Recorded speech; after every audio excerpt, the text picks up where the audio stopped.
안녕하세요. 작가 반지상입니다. 네, 오늘은 저희 입찰을 하러 왔다가 저 혼자 온 건 아니고 오늘 제 수업 마지막이 수업을 이제 다 끝내고 본인이 공부하신 걸로 해서 물건을 본인이 고른 걸로 실전 입찰을 하는 거거든요. 그래서 저희 수강생 한 분이 이제 수업을 다 끝내고 이제 그동안 공부하셨던 걸로 해서 이제 입찰을 하시는데 저도 같이 봐드리려고 같이 왔어요. 근데 저도 포지션을 이제 어떻게 하냐면 수강생분들이 입찰을 하면 그 겹치는 물건하고는 이제 입찰을 안 하기로 해가지고 제가 이제 뭐 물건 할 게 없어가지고 저는 그 수강생분들 봐드리면서 같이 뭐 물건 뭐 다른 뭐 제가 항상 하는 그 1억 미만 물건에서 혹시 다른 게 나와 있으면 저는 수강생분이 입찰을 하는데 저는 이제 할 게 없으니까 저는 뭐 겹치면 안 한다고 말씀드렸잖아요. 그래가지고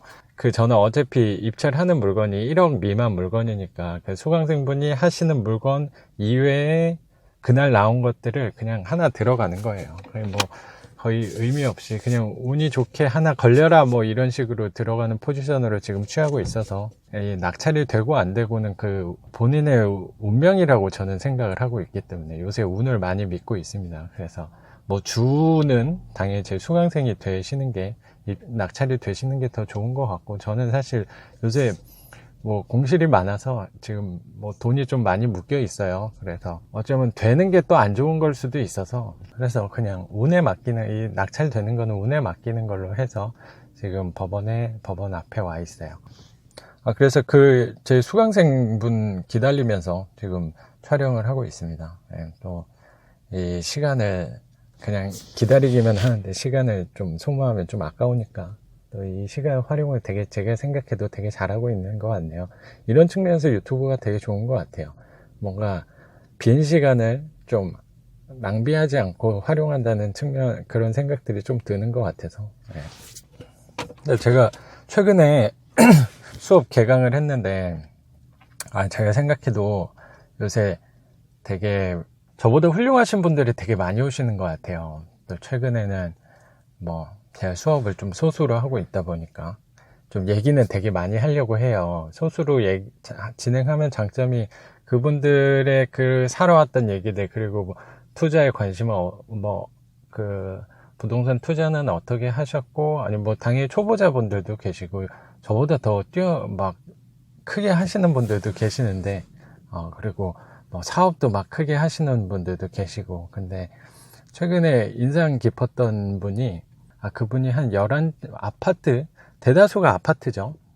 그분은 아파트랑 뭐 빌라 같은 거 그분도 반지하가 하나 있다고 하시더라고요. 그 평택 쪽에 저는 뭐 평택 쪽을 사실 잘 몰라가지고 근데 어쨌든 그렇게 해서 올라오셔서 제 수업을 뭐 부동산을 11채 이상 갖고 계신다는데 저는 반지하 24개잖아요. 근데 그분은 아파트가 대다수인 걸로 11채란 말이에요. 그러면 저보다 어쩌면 자산 규모가 훨씬 크세요. 당연히 덩치가 훨씬 한 채마다 덩치가 훨씬 크시니까. 그래서 저도 좀 궁금한 거예요. 왜 그러면 저 같은 사람한테 수업을 뭐하러 들으시나라는 생각을 했는데 그분 이 표현이 되게 재밌었어요. 그래서 그걸 말씀을 드리려고 뭐냐면 본인이 한 거는 다 갭 투자, 자본이득을 노리기 위한 그 포지션으로 투자를 하셨던 거예요. 그래서 그 투자를 하신 지는 꽤 되셨나 봐요. 근데 계속 내가 투자를 하고 있는데 분명히 재산이 늘어나는 거는 느껴지신다는 거예요. 근데 재산은 계속 늘어나는 게 보이는데 그리고 뭐 사고 팔고 하니까 당연히 차익을 계속 거두시겠죠. 근데 이 차익이 늘어나 만약에 제가 뭐 2억에 산 거를 3억에 팔았어요. 예를 들어. 그럼 1억 차익이 있잖아요. 뭐 세금 이런 건 제외하고. 그럼 1억을 갖고 내가 이제 일을 그만둘 수는 없다는 거예요. 그 1억, 2억 차익을 거두면 그걸로 계속 살아갈 수 없다는 거죠. 그래서 뭐 제 수업을 듣게 된 거라고 말씀을 하시더라고요. 그러면서 그분 비유가 되게 재밌었던 게 본인이 했던 투자는 약간 황소를 키우는 것 같아요. 그러니까 황소는 계속 내가 먹이만 잘 주면 막 잘 크는 거죠. 막 뒤룩뒤룩 살도 잘 찌고. 근데 얘는 수익을 거둘 수 있는 거는 이 소를 잡아먹어야 된다는 거죠. 잡아먹고 그 고기를 계속 먹는 거예요. 그러면 뭔가 불안하잖아요. 그러니까 소는 계속 먹이를 황소 키우는 거는 계속 뭐 먹이를 주면 잘 크는데 내가 수익을 볼 수 있는 거는 얘를 잡아먹어야지만 수익을 볼 수 있는 거고, 본인은 사실 젖소가 필요하다는 거예요. 그래서 저를 찾아왔다고 말씀을 하시더라고요. 젖소, 자기는 매일 우유를 먹고 싶다는 거죠. 본인은 매일 우유를 먹고 싶다고 하시더라고요. 그러니까 매일 뭐 소고기는 먹지 않아도 되니까 뭐 1년에 한 번, 2년에 한 번 먹는 소고기보다 본인은 매일 먹는 우유가 훨씬 좋아서 저를 찾아오신 거라고 말씀해 주셨는데, 비유가 되게 뭐 멋지시더라고요. 그 비유가 딱 적합한 것 같다는 생각이 들어서.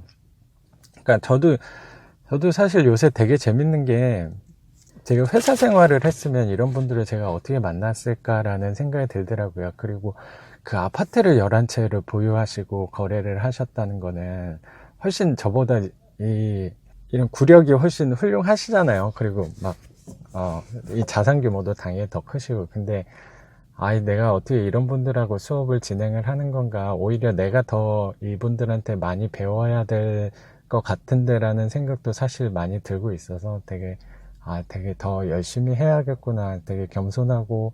그러니까 제가 막 어쨌든 뭐 부동산이 이만큼 있다 막 이런 식으로 자랑하는 것처럼 보일 수도 있는데, 사실 제 수업을 듣는 분들도 저보다 더 훌륭하신 분들이 훨씬 많은 것 같다는 생각, 그리고 내가 되게 작은 사람이구나, 더 겸손해야겠구나, 그런 생각들을 많이 하고 있는 것 같아요. 그리고 그분이 또 그 말씀을 해주셨던 걸 또 생각나는 게, 이 차액을 거두잖아요. 그러면은 어쨌든 이건 갭 투자니까, 예를 들어 뭐 한 2억짜리 아파트에 1억 8천, 1억 7천, 1억 8천의 전세를 보유하고 본인은 2, 3천 정도 갖고 계속 보유하다가 시세가 올라가면 뭐 파는 그 포지션, 전형적인 갭 투자 그 포지션으로 갖고 계시는데, 이게 당연히 저도 모든 부동산은 다 올라간다고 생각해요. 근데 당장 그게 내일일지 뭐 1년 될지 10년 될지 모른다는 그거 하나밖에 없는 거죠. 그러면서 내가 언제 파는 시점일지 모르니까 그걸 보유하면서 계속 이자가 발생하잖아요. 그리고 또